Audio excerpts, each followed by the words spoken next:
perdeu a live, né? Live não, webinar. Vamos lá, gente. Quero exigir de vocês o seguinte. Se você é da turma de sábado, 8 horas, reserva esse horário e vai estudar redação ser humano. Você não pode ficar sem ver as aulas da sala de texto porque tá cheio de coisa da escola. Não é assim, eu sei que as escolas estão exagerando, porque estão pensando, não estão em casa, a gente tem que massacrar ele de atividades. Mas vocês não podem fazer isso, certo? Olha lá, teu horário de estudo de redação era 8 horas na sala de texto, de 8 às 10, assiste o que tem de conteúdo da sala de texto, dá uma lida e faz um rascunho pelo menos da tua redação. Levando para quem estuda na sexta, tira aquele horário da sexta. Ah não, no horário do sábado eu tô querendo dormir, até 10 horas, tem problema. Aí quando for no sábado à tarde, você vai e foca de fazer, de estudar redação. Você não pode cair nessa de só fazer as coisas da escola.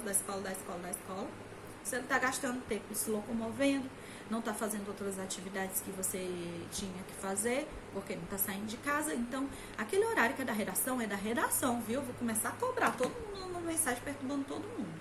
Vamos lá, o que foi que eu abordei naquela webinar? Vou colocar tudo aqui, mas vou resumir. A gente trouxe a teoria do Heráclito de Éfeso, que é esse carinha aí, sobre o devir. O que é a teoria do devir? Para Heráclito de Éfeso, tudo estava em constante mudança, em constante movimento, certo? A única coisa que é permanente na teoria do Heráclito de Éfeso é a movimentação, a transformação. A única coisa que é permanente é a mudança. O resto nada é permanente, porque tudo está mudando o tempo todo. Tá a famosa frase, um homem não entra no mesmo rio duas vezes.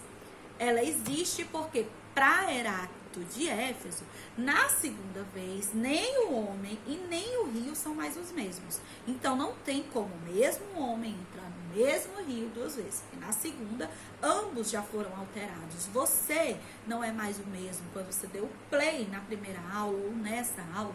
Você já não é mais o mesmo, você já foi modificado pelas informações que você recebeu. Você não é mais o mesmo porque você passou a pensar em outras coisas, você sofreu interferências, você teve experiências, você mudou o tempo todo. Você tá mais velho, suas células envelheceram mais, ou de repente você tomou uma coisa uns 10 minutos atrás que rejuvenesceram as suas células. Enfim, nada, ninguém é o mesmo. E para Heráclito, o ser e o não ser estão são a mesma coisa, estão no mesmo paralelo, certo? Então, tudo flui constantemente, tudo está em constante mudança. A única coisa que é permanente é a mudança. Então, o homem está sendo modificado e está modificando ambientes, está sendo modificado por eles, por outras pessoas, pelo conhecimento. Então, há uma evolução. Então, quando você entende que o homem tem acesso a informações, ele muda e ele se desenvolve, ele evolui. Então, para Heráclito, tudo está em constante mudança, em constante movimento. E isso é importante, certo? Voltando para o devir, para a evolução.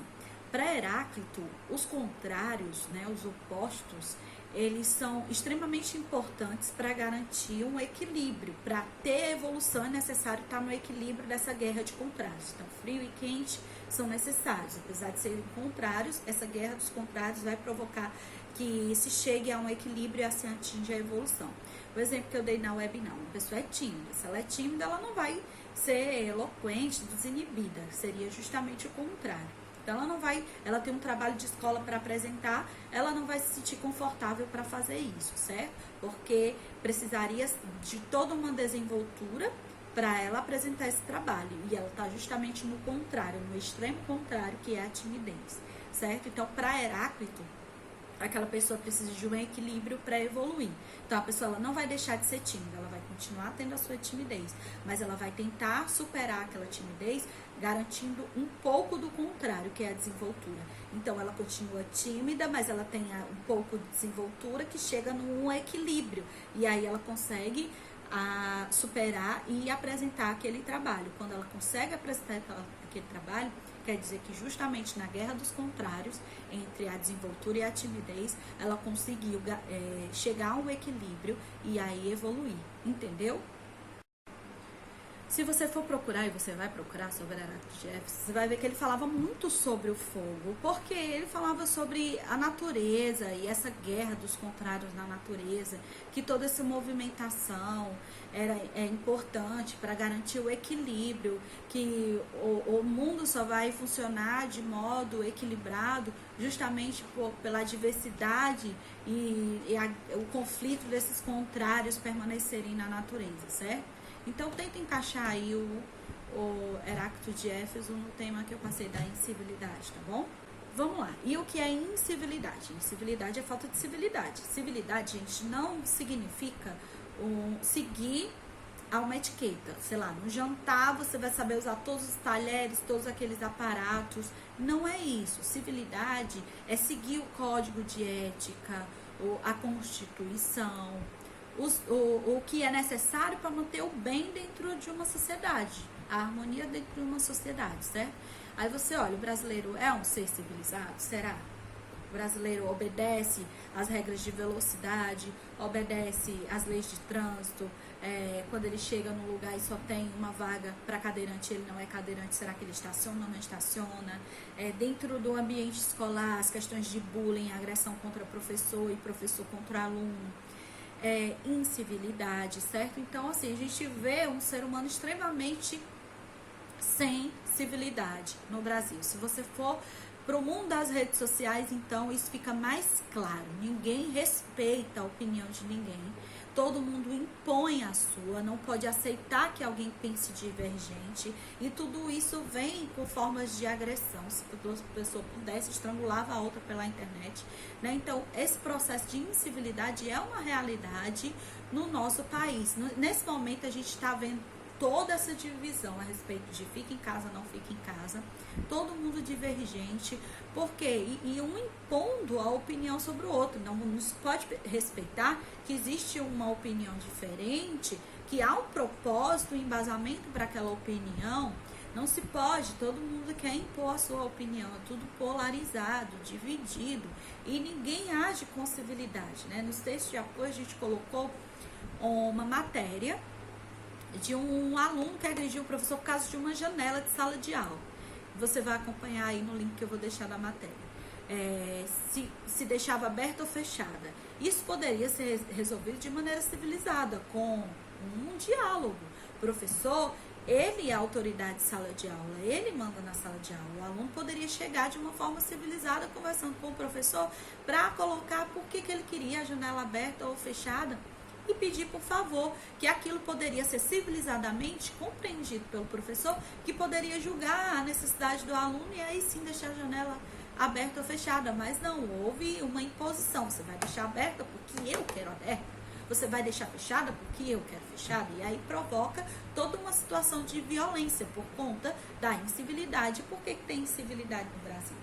Se você for ver, a educação familiar, ela não acontece como antes, né? Até os pais, eles já perderam esse tipo de aluno que agride o professor, o mesmo aluno que agride os pais em casa. Ele não obedece nem a autoridade dos pais, vai obedecer mais ninguém. Então, antigamente as escolas trabalhavam a educação moral e cívica, vinha com todo um processo de trazer direitos e deveres, a responsabilidade social. Isso não é mais trabalhado nas escolas. Da mesma forma, as famílias, elas estão tão conectadas, né, no mundo pós-moderno, como traz o Bauman, todo mundo vivendo numa vida acelerada, agitada, um clique, um passo, tudo muito rápido, que não consegue passar a educação para esses filhos, né, no sentido de civilidade, de obedecer, de entender que existem regras, existem normas, existem padrões que são necessários para garantir um equilíbrio social, uma harmonia social. E toda essa quebra é justamente por falta de consciência civil, certo? Então você vai encontrar um problema tanto nas escolas, que não trabalham mais esse tipo de assunto, quanto nas famílias, nas casas, certo? Isso não acontece mais nos lares. Então, a base seria isso. Eu quero desafiar você a usar não só essa pessoa, como também, não só o Heráclito de Éfeso, como o David Hume, mas também sobre outras teorias. Assim, eu trouxe outros autores e eu vou tentar colocar para vocês numa próxima aula, certo?